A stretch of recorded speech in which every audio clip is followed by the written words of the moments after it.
वसुदेव सुतं देवं कंसचाणूरमर्दनम् देवकी परमानन्दम् कृष्णं वन्दे जगद्गुरु। मूकं करोति वाचालं पंगुं लङ्घयते गिरिं यत्कृपातमहं वन्दे परमानन्दमाधवम्। शङ्करं शङ्कराचार्यं केशवं बादरायणम् सूत्रभाष्य कृतौ वन्दे भगवन्तौ पुनः पुनः। ईश्वरो गुरुरात्मेति मूर्तिभेद विभागिने व्योमवद्व्याप्तदेहाय दक्षिणामूर्तये नमः। ओम शांति शांति शांति।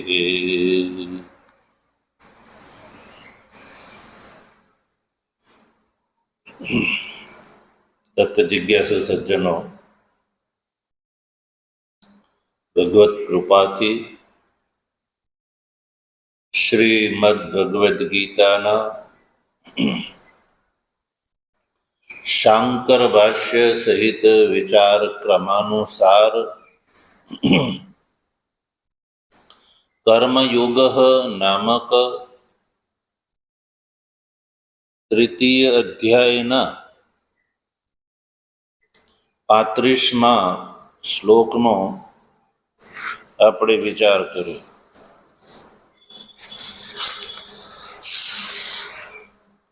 ભગવાન શ્રી કૃષ્ણએ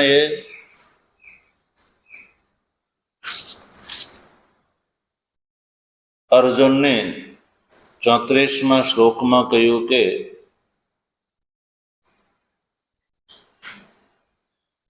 ઇન્દ્રિયોના જે અર્થ છે, શબ્દાદિ વિષયો, એની અંદર આ જીવને રાગ અને દ્વેષ થવા એ બિલકુલ સ્વાભાવિક છે.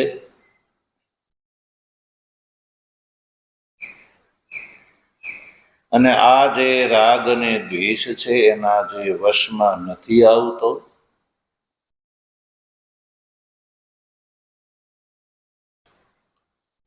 તો એ કલ્યાણનો ભાગીદાર બની જાય છે. અર્થાત કે એ ધર્માચરણ કરવામાં સ્વતંત્ર છે, પરતંત્ર નથી. કારણ કે પ્રશ્ન તો એ જ હતો ને, સંપૂર્ણ જીવ છે એ જ્યારે સ્વભાવની આધીન હોય તો ધર્માચરણમાં પણ સ્વાતંત્ર્ય કેવી રીતે? એ પ્રશ્નના ઉત્તરમાં ભગવાન શ્રી કૃષ્ણએ રાગ અને દ્વેષની વાત કરી. ઇન્દ્રિયોના જે અર્થો છે એમાં રાગ અને દ્વેષ જે છે એ નિશ્ચિત છે. પણ જે આ રાગ અને દ્વેષના વશ નથી થતો, એ મનુષ્ય ધર્માચરણ કરવામાં સ્વતંત્ર છે, અન્યથા મનુષ્ય પ્રકૃતિને આધીન છે. તો રાગ અને દ્વેષ પૂર્વકનો વ્યવહાર મનુષ્યના માટે અધોગતિનું કારણ છે. તો પછી અધોગતિથી બચવા માટે રાગ અને દ્વેષ પૂર્વકનો જે વ્યવહાર છે એનો ત્યાગ આવશ્યક છે. તો રાગ અને દ્વેષનો ત્યાગ કઈ રીતે થઈ શકે? તો કહ્યું કે તૌ હ્યસ્ય પરિપંથી નવ,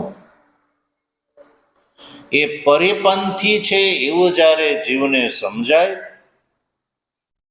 ત્યારે જ જીવ રાગાદી દોષોથી નિવૃત્ત થઈને કર્તવ્ય બુદ્ધિથી ધર્મનું આચરણ કરવામાં એ સમર્થ થઈ શકે છે. તેના માટે આવશ્યક છે કે આ રાગ અને દ્વેષ છે એ પરિપંથી છે, એટલે કે શ્રેય માર્ગની અંદર વિઘ્ન કરવા વાળા છે. કેવા છે? શ્રેય એટલે કલ્યાણના માર્ગમાં વિઘ્ન કરવા વાળા છે, એટલે કલ્યાણના માર્ગે એ આગળ વધવા દેતા નથી.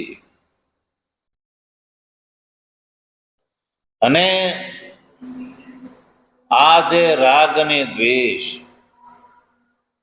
એ કેવલ પરિપંથી છે, વિઘ્ન કરતા છે, વિરોધી છે, એટલો જ નહીં, પણ રાગ અને દ્વેષથી જે પ્રયુક્ત મનુષ્ય છે એ મનુષ્ય શાસ્ત્રના અર્થને પણ અન્યથા માનવા લાગે છે. રાગ અને દ્વેષાદી દોષોથી પ્રયુક્ત જે મનુષ્ય છે એ શાસ્ત્રના અર્થને ઉલટો કરીને એ માનવા તૈયાર થઈ જાય છે. અને એના ફળ સ્વરૂપે થાય છે શું? એને ધર્મ અને સ્વધર્મનો વિવેક રહેતો નથી. એ જે પરધર્મ છે એને પણ ધર્મત્વ બુદ્ધિથી એનું અનુષ્ઠાન કરવા માટે એ તૈયાર થઈ જાય છે. પરધર્મની અંદર ધર્મત્વ બુદ્ધિથી પરધર્મનું અનુષ્ઠાન કરવા માટે પણ આવો મનુષ્ય તૈયાર થઈ જાય છે. કેવો મનુષ્ય? રાગ અને દ્વેષાદિથી જે પ્રયુક્ત છે. રાગ દ્વેષથી જે પ્રયુક્ત મનુષ્ય છે એ શાસ્ત્રનો અર્થ જેવો છે એવો નહીં સમજીને ઉલટો માને છે. જે સ્વધર્મ છે એને પરધર્મ માનવા તૈયાર થઈ જાય છે, અને જે પરધર્મ છે એને સ્વધર્મની જેમ અનુષ્ઠાન કરવા માટે એ તૈયાર થઈ જાય છે, કે જે બિલકુલ અયોગ્ય છે. તદ અસત, એ યોગ્ય નથી. પરધર્મનું ધર્મત્વ બુદ્ધિથી અનુષ્ઠાન જે છે એ કોઈ પણ પ્રકારથી યોગ્ય નથી. એ વાત ભગવાન શ્રી કૃષ્ણએ 25મા શ્લોકમાં કરી દીધી, કે જેનો પણ આપણે ભાષ્ય સહિત વિચાર કરી શક્યા. ભગવાન શ્રી કૃષ્ણએ આ શ્લોકમાં પણ એ જ કહ્યું કે સ્વધર્મ વિગુણ આપી શ્રેયાન, જે પોતાનો ધર્મ છે એ ભલે વિગુણ હોય, વિગુણનો અર્થ છે વિગત ગુણ, ન્યૂન ગુણ વાળો હોય તો પણ એ પ્રશસ્યતર છે. શ્રેયાનનો અર્થ છે પ્રશસ્યતર. ભાષ્યકાર લખે છે શ્રેયાન પદનો અર્થ છે પ્રશસ્યતર છે. સ્વધર્મ જે છે એ પ્રશસ્યતર છે. કોની અપેક્ષા? પરધર્મનું ની અપેક્ષા. સારી પેઠે કોઈ પરધર્મનું અનુષ્ઠાન કરી શકે અને એના દ્વારા જીવિત રહી શકે, એના કરતા જે સ્વધર્મ જે છે એ શ્રેયસ્કર છે. સ્વધર્મ વિગુણ અપી શ્રેયાન. વિગુણ યાને વિગત ગુણ, એમાં ગુણ ઓછા હોય તો પણ એ શ્રેયસ્કર છે. પણ કેવી દિશામાં? અનુષ્ઠીયમાન. અનુષ્ઠાન તો વખતની વાત છે, અન્યથા નહીં. અનુષ્ઠીયમાન સ્વધર્મ. અનુષ્ઠીયમાન સ્વધર્મ જે છે એ સ્વનુષ્ઠિતાત પરધર્માત શ્રેયાન. ઓછા ગુણથી અનુષ્ઠીયમાન જે સ્વધર્મ છે એ સમ્યક પ્રકારથી પરધર્મના અનુષ્ઠાન કરતા એ શ્રેયસ્કર છે. અહીંયા સ્વધર્મનો અર્થ છે વર્ણ અને આશ્રમ ધર્મ. સ્વધર્મનો અર્થ છે વર્ણ અને આશ્રમ ધર્મ. એ ખાસ ધ્યાન રાખવાનું.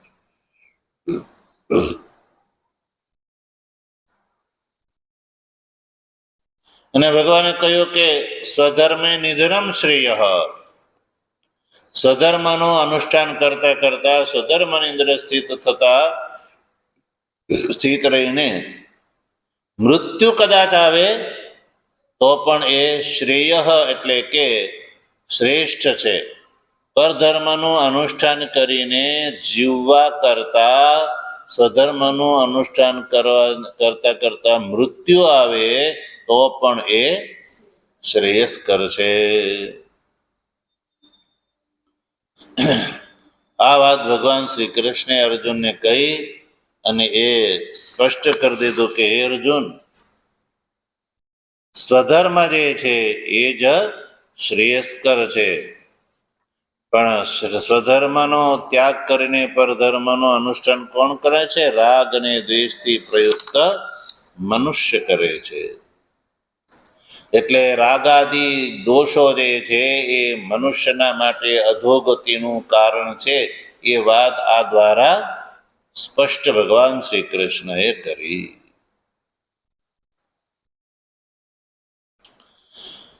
તો પછી અર્જુનના મનમાં એક પ્રશ્ન ઉભો થયો. અર્જુનના મનમાં એક પ્રશ્ન ઉભો થયો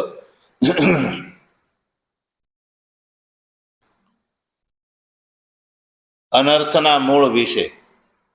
અનર્થના મૂળ વિશે.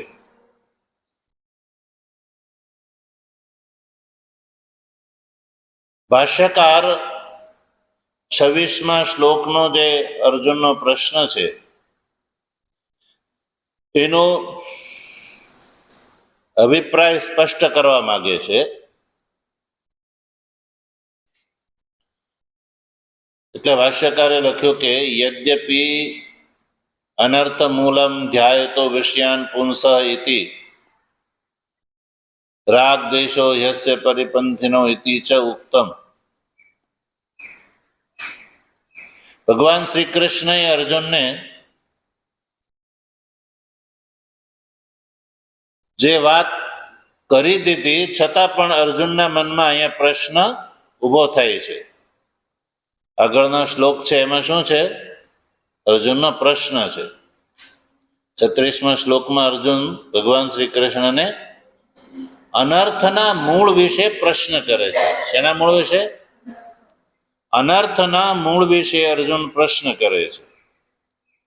અને આ શ્લોકમાં જે અર્જુનનો પ્રશ્ન છે એ પ્રશ્નનો ભાષ્ય કરતા એટલે કે પ્રશ્નનો તાત્પર્ય ભગવાન ભાષ્યકાર એવો કરે છે કે અર્જુન આ શ્લોકમાં અનર્થના મૂળ વિશે પ્રશ્ન કરે છે.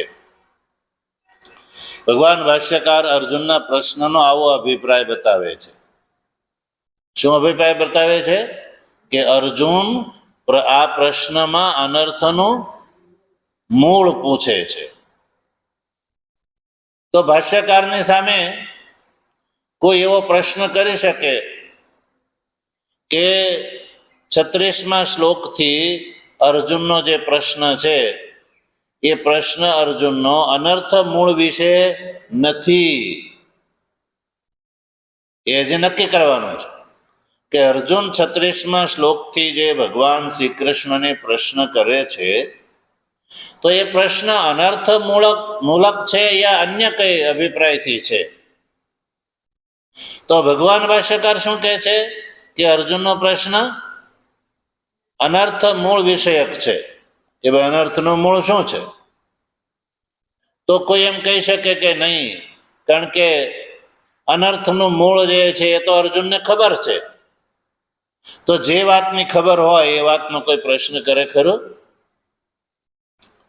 કારણ કે ભગવાન શ્રી કૃષ્ણે ગીતાના બીજા અધ્યાયમાં, એટલે કે આના પૂર્વના અધ્યાયમાં ધ્યાયતો વિષયાન પુંસઃ ઇત્યાદિ શ્લોકમાં અનર્થનું મૂળ જે છે એ વિષયોનું ધ્યાન છે એ તો ભગવાન શ્રી કૃષ્ણ કહી ચૂક્યા છે. એટલે અર્જુનને ખબર છે કે અનર્થનું મૂળ શું છે. અને બીજા અધ્યાયની વાત જવા દો, હજી અહીંયા જ આજ પૂર્વના શ્લોકમાં, એટલે કે 34મા શ્લોકમાં પણ ભગવાને કહ્યું કે રાગ અને દ્વેષ જે છે એ અનર્થનું મૂળ છે. રાગ દ્વેષો હિ અસ્ય પરિપંથીનો. રાગ અને દ્વેષ એ મનુષ્યના માટે પરિપંથી છે. અને પરિપંથી એવા કે રાગ અને દ્વેષથી પ્રયુક્ત મનુષ્ય છે એ સ્વધર્મનો પરિત્યાગ અને પરધર્મનું અનુષ્ઠાન કરવા સુદ્ધા તૈયાર થઈ જાય છે, જે બિલકુલ અસત છે, અયોગ્ય છે. એટલે રાગ અને દ્વેષ એ અનર્થના મૂળ છે એ વાત પણ ભગવાન શ્રી કૃષ્ણ અહીંયા જ કહી ચૂક્યા છે. તો પછી અર્જુન આવો પ્રશ્ન શા માટે કરે? ભગવાન શ્રી કૃષ્ણ તો અનર્થનું મૂળ રાગ અને દ્વેષને કયા કે રાગ અને દ્વેષથી પ્રયુક્ત થઈને મનુષ્ય જે છે એ સ્વધર્મનો પરિત્યાગ કરી અને પરધર્મનું અનુષ્ઠાન કરવા માટે તૈયાર થઈ જાય છે. તો પછી અનર્થનું મૂળ રાગ દ્વેષ છે એ પણ ભગવાને શ્રી કૃષ્ણે અહીંયા કહી દીધું. તો અર્જુનને વાત સમજાઈ જઈ, તો પછી શા માટે અર્જુને પ્રશ્ન કર્યો? તો ભગવાન ભાષ્યકાર જો અવતરણમાં શું લખે છે, યદ્યપિ અનર્થ મૂલમ ધ્યાયતો વિષયાન પુંસઃ ઇતિ રાગ દ્વેષો હિ અસ્ય પરિપંથીનો ઇતિ ચ ઉક્તમ. એટલે ભગવાન ભાષ્યકારને એ વાતનો ખ્યાલ છે. અર્જુનના પ્રશ્નનું જે તાત્પર્ય બતાવે છે, એટલે દ્વિરુક્તિ ન થાય એટલે ભાષ્યકારે સ્પષ્ટ કર્યું કે ધ્યાયતો વિષયાન પુંસ એ જગ્યાએ યદ્યપિ અનર્થનું મૂળ ભગવાન શ્રી કૃષ્ણે કહી દીધું છે. અહીંયા પણ પૂર્વ શ્લોકમાં રાગ અને દ્વેષ છે અનર્થના મૂળ છે યદ્યપિ કહી ચૂક્યા છે. યદ્યપિ ચ ઉક્તમ, ભલે કહ્યું છે છતાં પણ અર્જુનનો અહીંયા પ્રશ્ન જે છે એ અનર્થ મૂલક છે, એ કેવું યોગ્ય નથી એમ કોઈ કે તો ભાષ્યકાર જે સ્પષ્ટ કરે છે કે જો ભાઈ અર્જુનનું ચિત્ત જે છે વિક્ષિપ્ત છે અને અનવધારિત છે. કેવું છે? વિક્ષિપ્ત અને અનવધારિતમ. જો ભાષ્યમાં જો અર્જુનનો ચિત્ત જે છે એ વિક્ષિપ્ત છે અને અનવધારિત છે. એટલે વિક્ષિપ્ત અને અનવધારિત. વિક્ષિપ્ત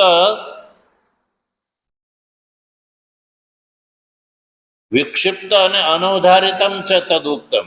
અચ્છા, વિક્ષિપ્તનો અર્થ છે એ વિક્ષેપથી યુક્ત નથી એવો અર્થ નથી લેવાનો.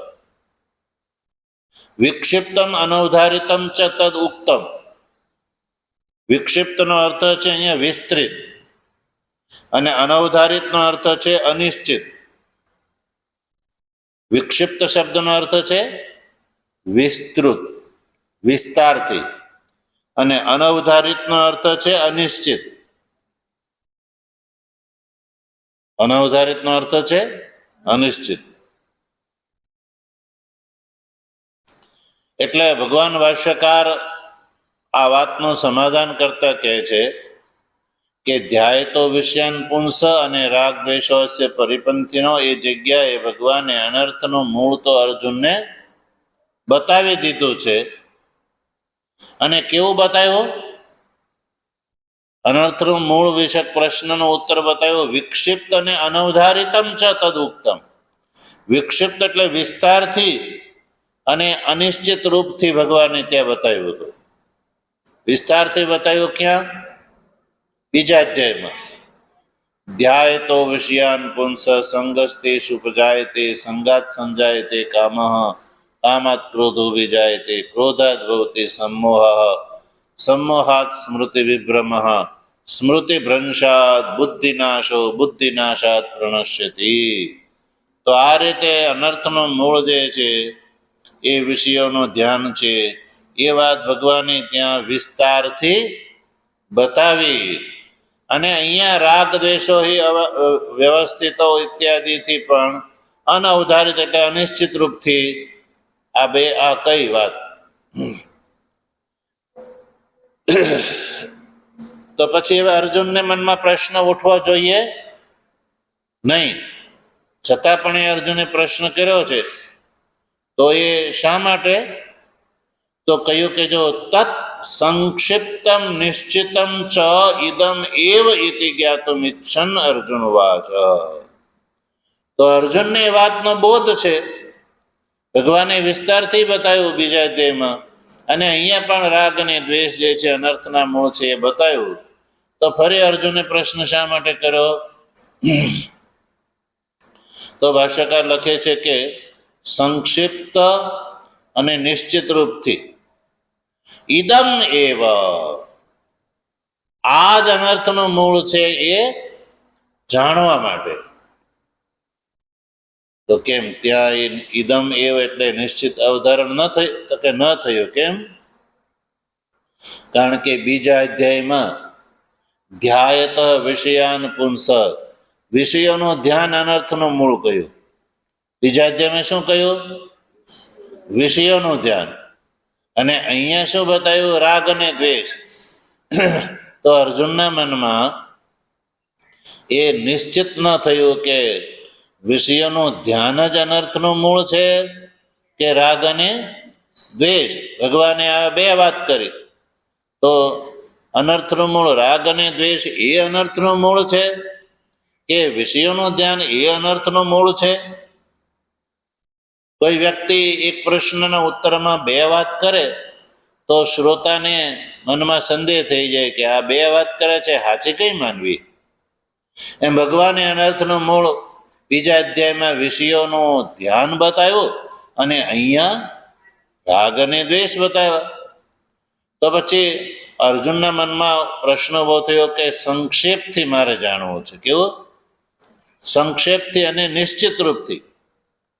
ઇદમ એ વેતિ જ્ઞાતુમ ઇચ્છન. ઇદમ એટલે આ જ, એટલે કે વિષયનું ધ્યાન જ અનર્થનું મૂળ છે અથવા રાગ અને દ્વેષ એ અનર્થનું મૂળ છે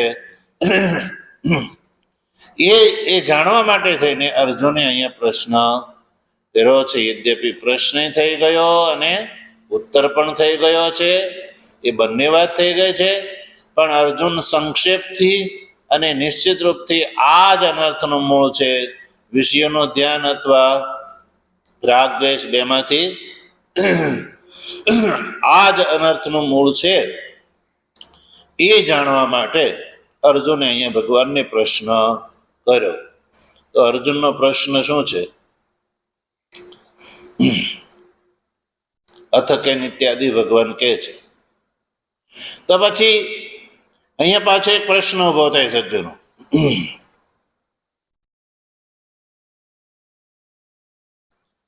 અર્જુનના મનમાં એક પાછો પ્રશ્ન ઉભો થઈ શકે અહીંયા. એ અનર્થનું મૂળ જે છે એનો તો પરિહાર કરવો જોઈએ. શું કરવો જોઈએ? પરિહાર કરવો જોઈએ. તો અર્જુન જે છે ધીમે તે જ્ઞાતું નિશ્ચિતે, જ્ઞાતું એટલે જાણવા. શા માટે? જાણવાથી અનર્થ દૂર થશે? જાણવાથી દૂર નહીં થાય, પરિહાર કરવાથી દૂર થશે. તો કિમિતિ જ્ઞાતુમિષ્યતે, અર્જુન જાણવા શા માટે માગે છે?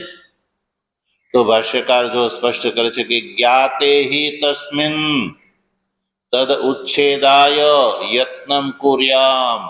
અર્જુનનો અભિપ્રાય એ છે કે ભગવાન, ઇદમ એવા આ જ અનર્થનું મૂળ છે, એ જ્યારે મને જાણવામાં આવી જાય તો પછી તદ ઉચ્છેદાય એટલે એ અનર્થના મૂળનો ઉચ્છેદ કરવા માટે યત્નમ કુર્યામ, હું યત્ન કરીશ.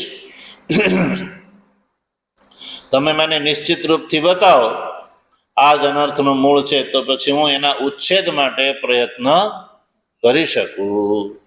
તમે વિષયોનું ધ્યાન અને રાગ અને દ્વેષ એ બંને અનર્થના મૂળ બતાવ્યા.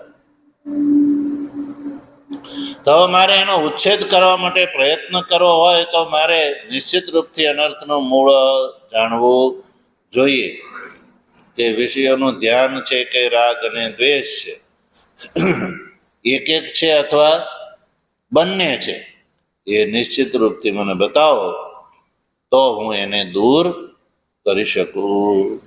એ જાણવાનો અભિપ્રાય તો એ જ હોય છે ને, કારણ કે જ્ઞાતે હિ તસ્મિન, તસ્મિન જ્ઞાતે એટલે અનર્થના મૂળનું જાણ થવાથી, ખબર પડવાથી મનુષ્ય તદ યાને અનર્થના મૂળનો ઉચ્છેદ કરવા માટે મનુષ્ય પ્રયત્ન કરી શકે.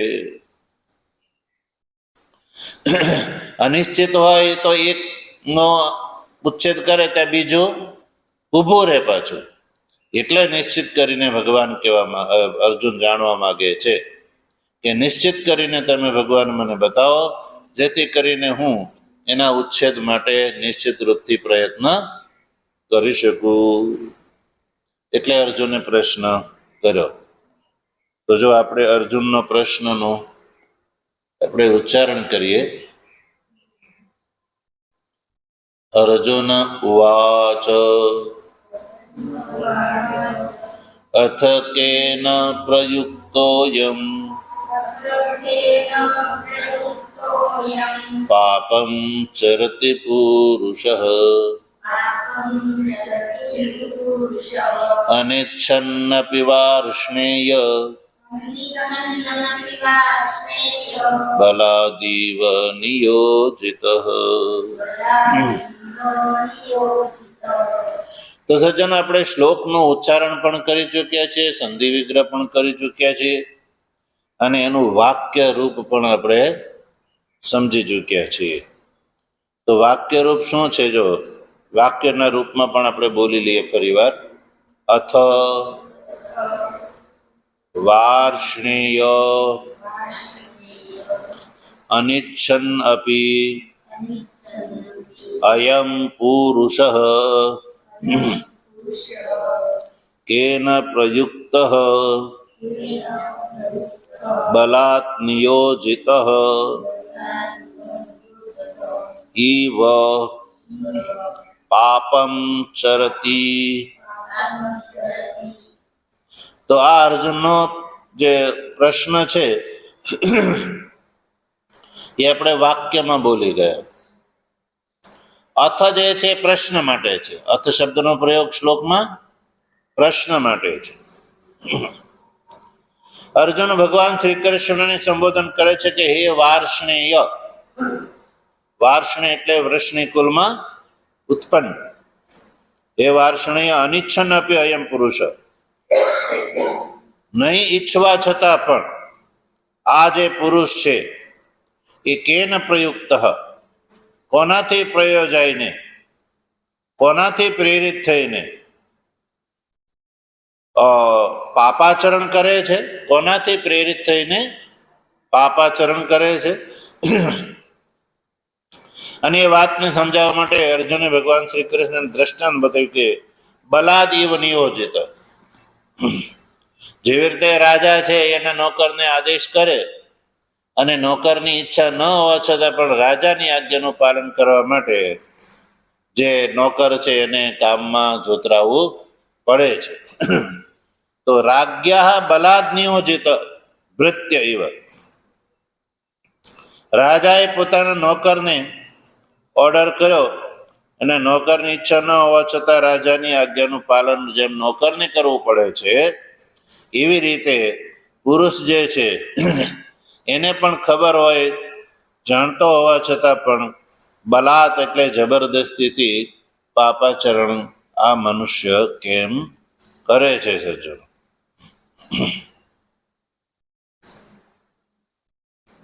તો આ રીતે આ જે અર્જુનના પ્રશ્નમાં કોઈ ખાસ વિશેષ અર્થ છે નહીં, એટલે એનું ભાષ્ય જે છે એ પણ આપણે સમજી ચૂક્યા છીએ. સામાન્ય રૂપથી આપણે ભાષ્ય જે છે એ જોઈ લઈએ.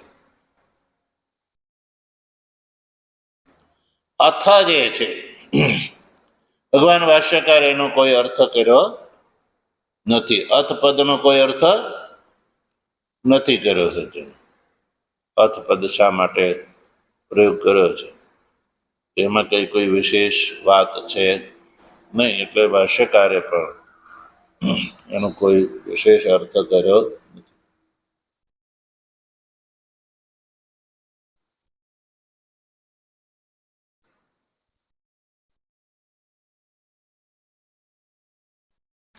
યા તો વાક્યના આરંભ માટે પણ અથ શબ્દનો અર્થ છે પ્રયોગ કરી શકાય છે.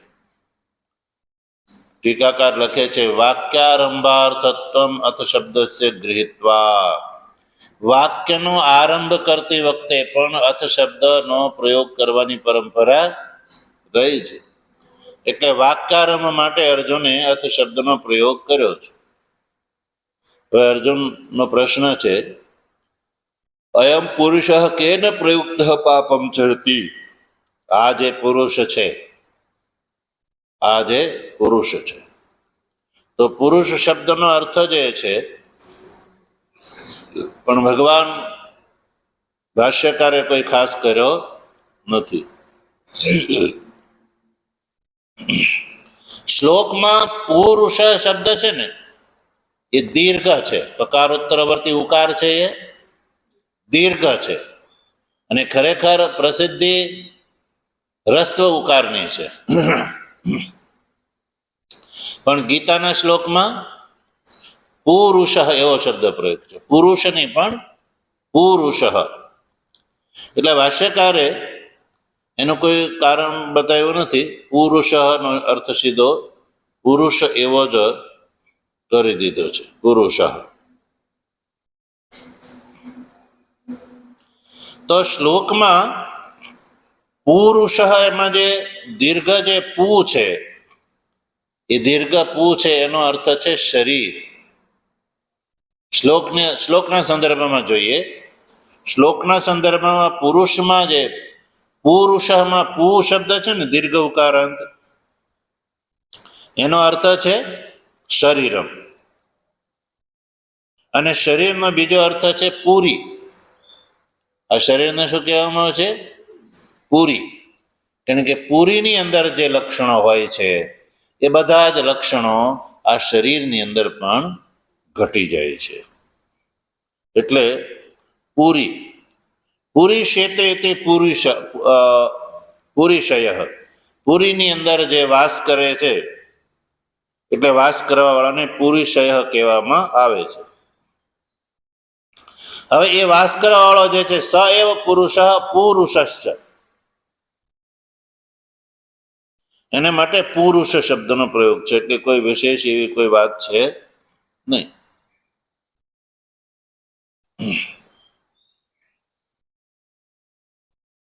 અનિચ્છન અપી સ્વયં પુરુષ ન ચાહતો હોવા છતાં પણ ભગવાનને સંબોધિત કરે છે કે હે વાર્ષણીય, એટલે કે વૃષની કુળમાં પ્રસૂત, બલાત નિયોજિત રાજ્ઞ ઇવ.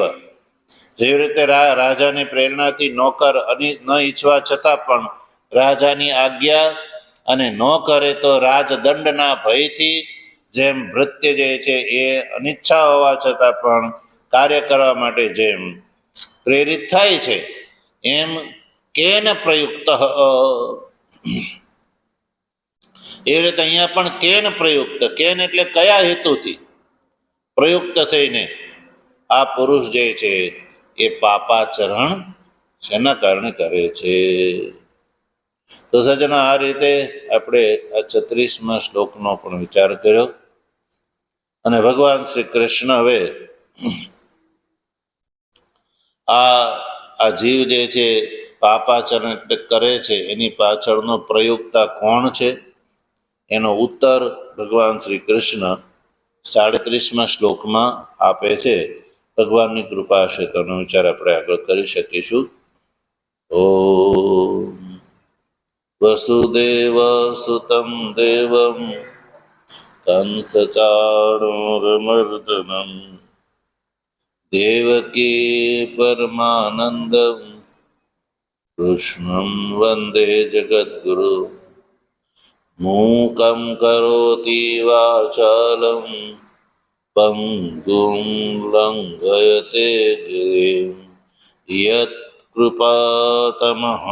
વંદે પરમાનંદમાધવમ શંકરં શંકરાચાર્યં કેશવં બાદરાયણં સૂત્રભાષ્યકૃતૌ વંદે ભગવन्तૌ પુનઃ પુનઃ.